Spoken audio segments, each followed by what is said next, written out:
oh, beautiful, beautiful, alright darling, okay, so you're in the nude and you're dancing, alright, you're dancing. Okay, stop filming.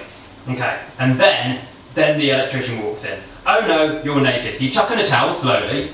The electrician then fits a plug or something, so he gets on with it while you make small talk. You know, your husband's away a lot, he doesn't satisfy you, you're very lonely, you're a virgin, you need a real man, you know, normal conversation. And while he's fixing the electricity, you're all like, oh, this shit is hot, and chuck off the towel, and then you tap him on the shoulder and say something sexy like, hey, mister, I'd like some sex. You know, whatever feels natural. And he's all like, oh, super, I was just thinking I'd quite like some sex, cheers. And he takes out his cock and he just starts fucking. So yeah, fucking. But then, oh no, the plumber walks in and he's forgotten his tools, but he's remembered his penis, so he starts fucking too. Ah, beautiful, you filthy, filthy. And then we transition to the Chanel No. 5 logo and we have ourselves an advert, people.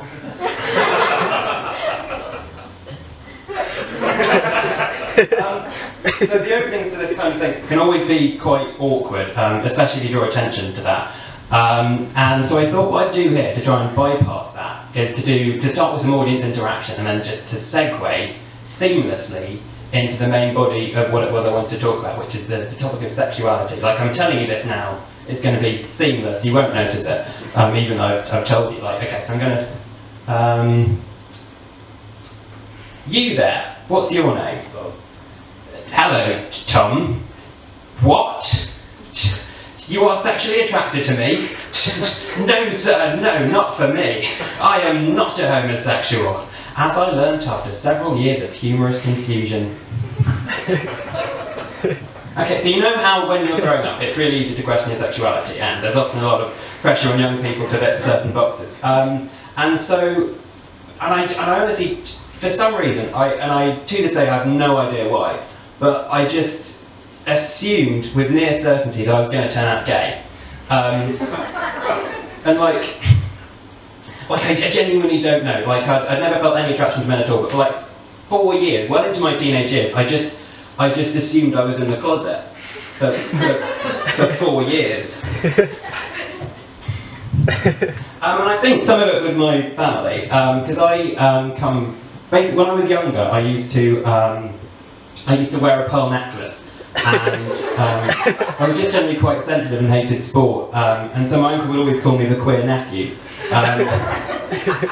And to be honest, I come from quite a moderately conservative family at the best of times, and so there's a lot of bigotry there, especially my uncle. He's one of your typical racist, sexist, homophobic morons who are everywhere these days, especially in the polling booth, annoyingly. In the high voter turnout in some sections of society. I think we all know the sort of person I mean, though. So it's a combination of the kind of idiocy of someone who'd write a murder mystery novel and call it Trevor the Murderer, with the kind of dickishness of someone who'd tell you an answer to a crossword you were doing, like they were genuinely trying to help you. Like, how are you helping me? Like, this is fun for me. This isn't work. I don't have to do crosswords. I like them. You're not, like, you have stolen fun from me. Oh, and now 5 across is obvious as well, so cheers for that too. Twat. I really like crosswords. But yeah, so you know the sort of person I mean, though, like, and most of us have like 1 or 2 in the family. I have like 2 pretty bigoted uncles, and one from either side of the family, and it's always quite a glorious occasion when the 2 family bigots get together at like a family gathering, because they get on like a big cross on fire, and you don't want to hate them because they're your uncles, but they are very wrong about a lot of things. And in fact, they were once talking about gay adoption, and this is genuinely some of the arguments they were using. This is a conversation, so I'll use the I'll act it out. No, it's ridiculous, because these are the children of straight couples, and these gay guys are coming along and expecting to profit from the future of heterosexuality without having to live with any of the drawbacks, like a bloody woman in your house the whole time. Ha ha ha! I fucking hate women! Uncle Ian is unmarried. And what gets me worst of all is the fact they see it as a right. Ah, quite bloody right, having children as if they deserve it, with their colourful tops and their homosexual attraction to other men. God, I'm furious, this affects me so directly, it's insane.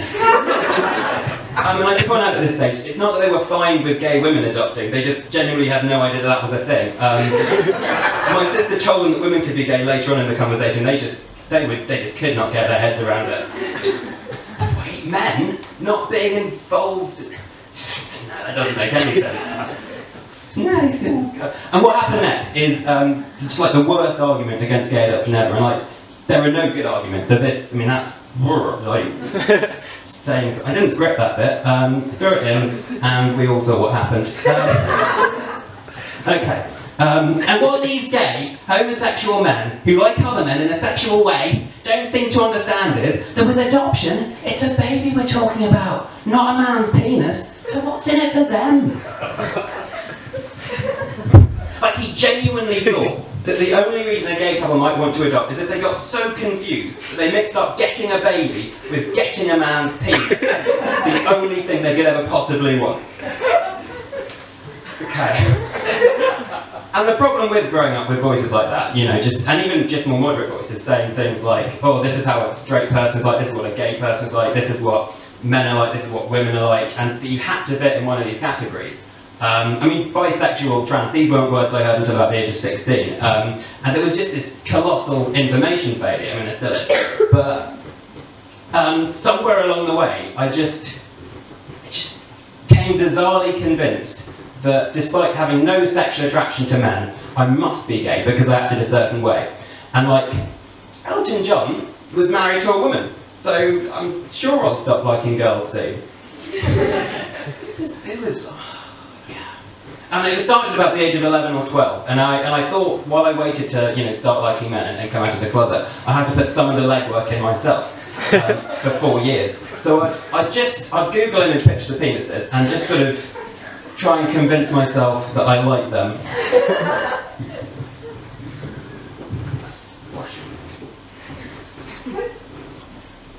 Okay, it's a penis. Oh, good stuff. Oh, you'd look good on a man. Oh, that's a nice penis. Sign me up. I'd like to put that penis near my penis. I was hazy on the mechanics of gay sex. Oh, great, because there's the top of the penis, and that's great. Yes, 1,000 times yes. And then there's the rest of it, and that's also bloody marvellous. And then there's the bit at the very top, the little winky eye. Very cheeky, very naughty, exactly what you want from a penis. And it all just combines to make a brilliant thing.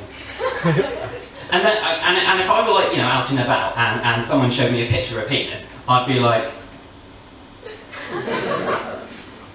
But if someone were to show me a picture of like the absence of penis, just like a concept piece called Absence of Penis, it was just the absence of penis, I'd be like, oh, fucking hell! Why would you show me this? That's the last thing I wanted to see. So I'm running low on time for the rest of it, so I'll just give you the main bullet points when I've stalled you seamlessly. Okay, main bullet points. Thought I'd turn out gay. Get asked out by a girl I like but say no, citing my eventual homosexuality. Go on a date with a man, see a man's penis, cry, run away. I'm still attracted to women but think this might be normal, don't know who to ask or where to check to see if this is the case. Go on a date with another man, think a different penis will yield different results. Didn't. Do a lot of research into sexuality, slowly realised I was actually straight. So that's pretty much it. To sum up, talking about things is good, and being a bigot, bad. You're welcome. A straight white man has opinions on politics, and like all straight white men with opinions on politics, I think I've cracked it, and everyone needs to hear. So that's why I've come today. Thank you. Bye. You've been lovely.